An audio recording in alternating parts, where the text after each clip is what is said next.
제가 좀 엄하게 키우긴 했죠, 승리를요. 특히 승리를 엄하게 키우긴 했습니다. 아, 왜죠? 예, 제가 참 10년 동안 날라왔던 슬리퍼들이 참 많았거든요.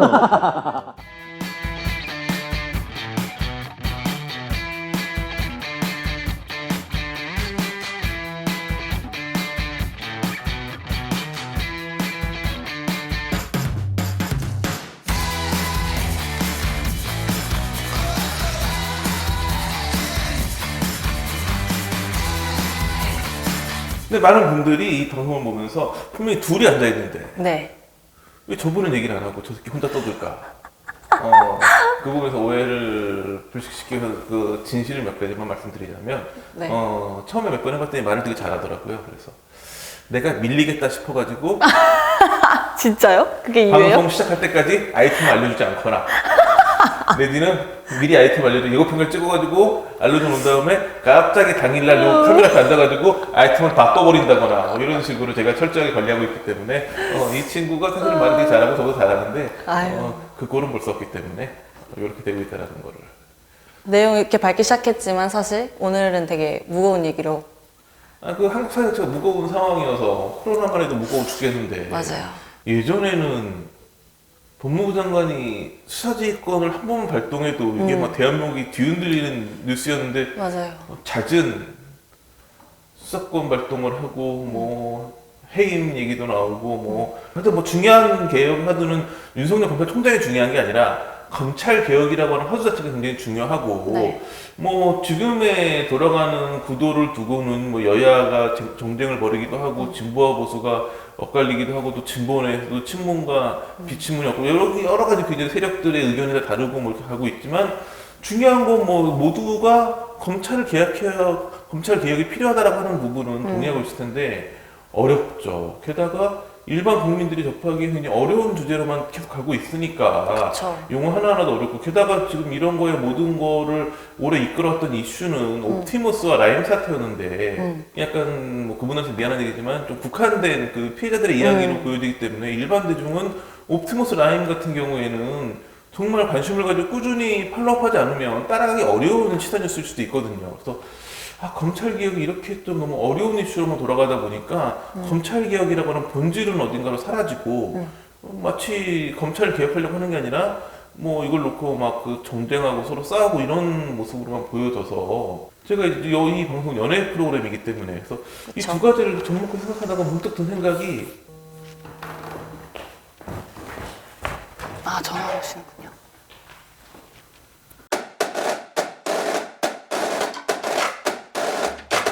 쉽게 일반 대중이 다가갈 수 있는 부분으로 갔으면 더 호응을 크게 얻어내고 그 본질적인 부분에서 갔을 거라는 생각이 들어서 올해 2020년은 네. 코로나 그쵸? 그리고 검찰 개혁이어야 되는데 검찰 개혁보다는 법무부 장관과 검찰총장의 대리 뭐 이런 이슈였다면 2019년을 가장 뜨겁게 달궜던 이슈는 버닝썬이었거든요. 버닝썬? 근데 맞아요. 버닝썬으로 시작돼가지고 정준영 씨 몰카 사건이라든지 단톡방 사건은 굉장히 컸고 그 대법원까지 다 끝났거든요. 그쵸. 뭐 물론 아직 관련 다른 이제 혐의들에 대해서는 진행되는 것도 있지만 대부분 그 건은 끝났는데 문제는 버닝썬의 처음 시작점이었던 승리 씨는 아직도 이게 좀 모호한 상황으로 가고 있고 양현석 전 대표 프로듀서 같은 경우에도 그러니까 세 가지 큰 혐의를 받았었는데 그 중에 지금 하나였던 그 성매매 알선 같은 경우에는 불기소 처분으로 끝났는데 네. 상습 도박 혐의를 받았던 그 해외 원정 도박, 그 다음에 이제 그 비와에 관련된 그 마약. 제보자 그 협박 사건 이거 두 개는 하나는 이제 또 하나가 최근에 마무리됐죠. 이제 도박 해외 원정 도박에 대해서 그 사건이 마무리됐는데 이게 뭔가 누가 YG를 뒤에서 봐주는 게 아니냐라는 시선이 있었고 지금까지 돌아가는 것만 놓고 보면 검찰에서 왜 이렇게 YG만 관대하게 가는가라는 궁금증을 안 가질 수가 없는 분위기여가지고. 오히려는 검찰개혁이 이런 사안에 오히려 집중해 갔다고 한다면 네. 상황이 달라지지 않았을까라는 생각을 하게 돼요. 그러니까 이런 거에 모든 이제 최근에 이슈가 된 거는 11월 27일 날 네. 서부지법에서 그 양현석 씨 해외 원정 도박에 대한 판결이 있었는데 딱 정해진 룰은 아니지만 검찰 구형보다는 선고가 좀 낮아요.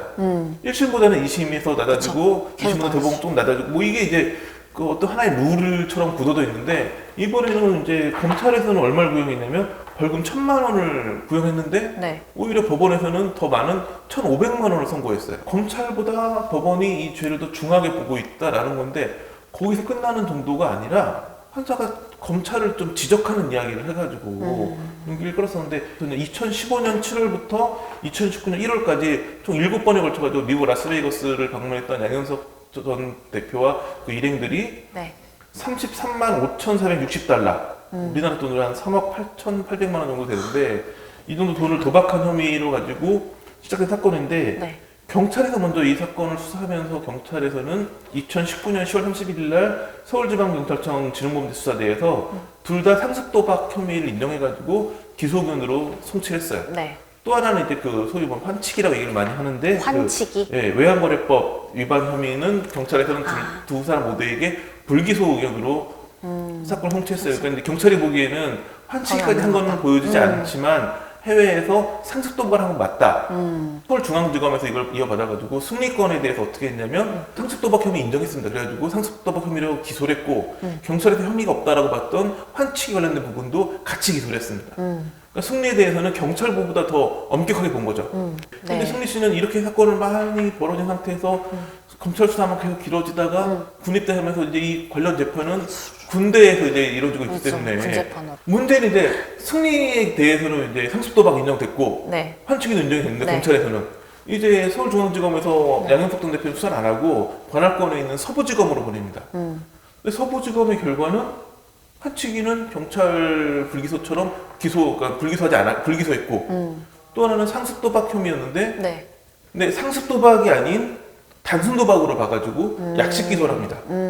여기서 뭐 상습도박과 단순 단순 도박? 도박이 뭔 차이가 있을까? 굉장히 큰 차이가 있죠. 딱 보면 그래요? 상습도박은 2천만 원 이하의 벌금, 3년 이하의 징역, 그러니까 실형이 가능한 범죄이고 단순 도박은 그냥 징역형 없이 벌금형만 나오기 때문에 이 부분에서 경찰에서는 상습도박으로 봤는데 검찰에서는 단순 도박으로 본 거죠. 그러면 약식 기소는 뭐냐면 단순한 벌금형이기 때문에 이거는 재판까지 갈 필요 없이 그쵸. 그냥 그 약식으로 그냥 해주시면 이제 법원에서 약식 기소된 사건만 쭉 모아놓고 자 이거는 뭐 벌금 얼마 땅땅. 약식 기소의 경우에는 검찰의 결정이 유죄 판결과 동일하게 되는 거죠. 네. 그렇기 때문에 문제가 되는 게 뭐냐면 나는 무죄인데라고 주장하는 사람 같은 경우에는 법원의 판단을 받아보지도 못하고 바로 유죄가 확정이 되는 거예요. 그렇기 때문에 나는 받아줄 수 없다 싶으면 약식 기소를 거부하고 정식 재판을 청구할 권리가 주어지거든요. 이걸로 대표적인 사건이 성현아 씨의 사례가 있는데 성현아 씨 같은 경우에도 이제 성매매 혐의로 검찰에서 약식 기소를 합니다. 네.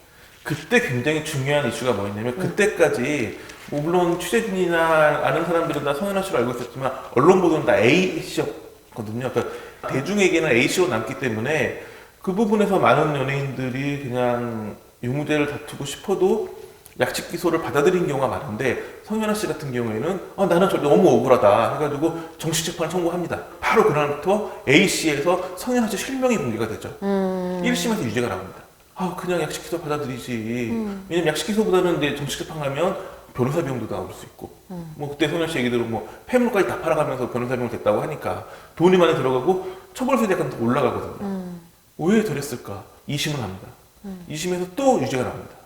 성현아 씨의 그 당시에 그 정식 재판 청구는 굉장히 잘못된 전략으로 받아들여졌는데 결국은 대법원에서 무죄 판결이 나오면서 무죄 취지의 파기환 송침이 나오고 그다음에 파기환 송침 가가지고 무죄가 확정되면서 성현아 씨는 지금은 이제 성매매에 대한 한때는 굉장히 오해와 그런 검찰에서까지 너 혐의 있어라고 판단을 내렸지만 결국은 이제 그 법원에 가가지고 정식 재판을 통해 가지고 무죄가 확정됐고 근데 이제 양현석 전 대표 같은 경우에는 그 반대로 본인은 약식 기소를 받아들였는데 그러니까 나 오케이 단순 도박 하나 받아들인다 했는데 법원에서 브레이크를 겁니다. 이거는 증거가 굉장히 많기 때문에 좀 재판을 통해서 정식으로 들여다볼 필요가 있다. 그 이제 사건의 3자가 있는데 검찰, 기소를 하는 검찰과 그 받아들이는 그 피고, 그 다음에 이걸 판단해주는 법원이 있는데 검찰은 본인들이 약식 기소를 했기 때문에 더 이상의 권한이 없지만 당사자인 그 피고나 법원에서는 이건 약식으로 끝날 일이 아니니까 정식 재판을 가자라고 말할 권리가 있고 성현아 씨의 경우는 본인이 얘기한 거였고 네. 양현석 전 대표 같은 경우에는 법원에서 이거는 정식 재판 갑시다 한 거였는데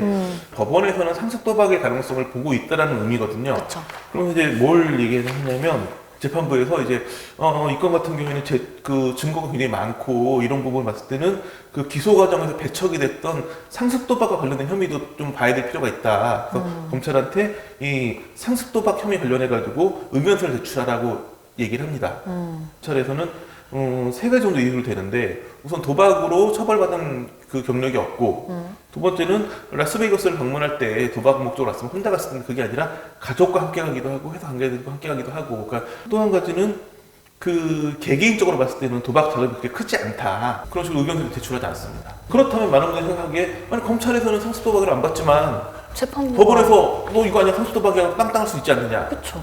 우리나라 헌법상 그게 안 돼. 아 이번에 이제 그래요? 검찰에서 재판부가 무슨 얘기를 했냐면 검찰에게 그 상습 도박 혐의를 추가해가지고 공소장 검토해가지고 그를 명했었는데 검사가 정정하지 않았다.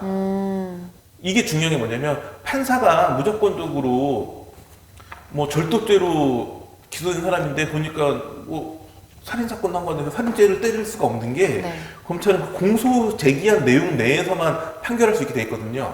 법원에서는 더 하고 싶어도 상습 도박에 대해서는 공소장에 없는 내용이기 때문에 할 수가 없으니까 대신 벌금형을 검찰이 선고한 것보다 500만 원 올려가지고 1,500만 원으로 본 거죠. 잘 보면 경찰 법원은 상습 도박으로 받고 검찰만 단순 도박으로 본 사건이 되기 때문에 이건 자칫 검찰에서 양현석 전 대표를 봐준 거 아니야라는 시선이 나올 수 있거든요. 그럼요. 지금 이제 양현석 전 대표 같은 경우에는 이제 마지막 하나 남은 게 공익제보자가 됐죠. 그 한아무개 씨에 대한 협박, 업무상 배임, 범인도피 교사죄, 뭐 사실 굉장히 큰 죄죠. 왜냐면 그쵸. 그 사법당, 그 검찰, 경찰이 수사하는 데 있을 걸 방해한 부분이기 때문에 이 건도 지금 아직도 검찰 수사 중인데 너무 오래 수사를 합니다. 이거는 그냥 수사가 아니고 공익제보자가 있어가지고 그러니까요. 공익제보자까지 있는 사건인데도 지금까지 다 불구하고 있는데. 아직까지도 게다가 이거 좀 서울중앙지검에서 하고 있는데 아. 서울중앙지검 경력부가 지금 워낙 사건이 많아가지고 이게 뒤로 밀려서 그런 건지 아니면 정말 검찰과 Y 사이에 뭔가 그림이 있는 건지 많은 분들이 궁금해할 텐데 여전히 아직도 수사 중이기 때문에 이것도 네. 뭐 기소가 이루어질지 기소가 이루어지면 그 다음 또 재판하는데 몇 개월 1심 끝나면 2심 뭐 좀 끝나려면 얼마 남았는지 모르겠는데 대중들은 있죠. 그러다 보면 지금 아마 비어있던 많이 거에 대해서 잊혀졌을 거예요. 많이 잊혀졌을 텐데 이 건 아직 지금 수사도 안 끝났습니다. 그래서 검찰의 이런 모호한 부분들이 라임, 옵티머스 내지는 뭐 최근에 무슨 뭐 채널A 기자 나오는 사건 이런 굵직굵직한 네. 사건에서만 불거지는 게 아니라 양현석 전 대표 사건이라든지 이렇게 곳곳에 왜 검찰이 이런 판단했을까라는 부분들이 굉장히 많거든요. 그러니까 검찰개혁이라고 하는 이슈를 이런 부분들 보다 서민들이나 대중들이 알기 쉽고 관심 있어 하는 부분부터 파고 들어갔으면 굉장히 밑에서부터 검찰이 뭔가 이상한 것 같은데 검찰 개혁해야 되는 거 아니야? 이런 여론이 바탕이 되고 그런 부분에서 검찰 개혁이 가야 되는 게 아닌가 싶은데 지금 법무부에서 그리고 있는 그림은 뭘 중요하고 큰 이슈니까 이렇게 굉장히 사회적인 논란 속에서도 꿋꿋이 진행하겠지만 이런 부분이 과연 대중들에게 동의를 얻어낼 수 있을까? 호응을 하고 그래 검찰에 대해서 뭔가 우리가 좀 자세히 봐야 된다는 이런 게 형성됐을 텐데 검찰 개혁이 좀 더 많은 국민들의 관심과 호응 속에 이루어지지 않았을까 이런 아쉬움이 남습니다. 12월 달 내에 네. 미스트롯 시즌2가 시작되는 거 제가 얼추 첫 방송 날짜를 알아왔습니다. 언젠가요?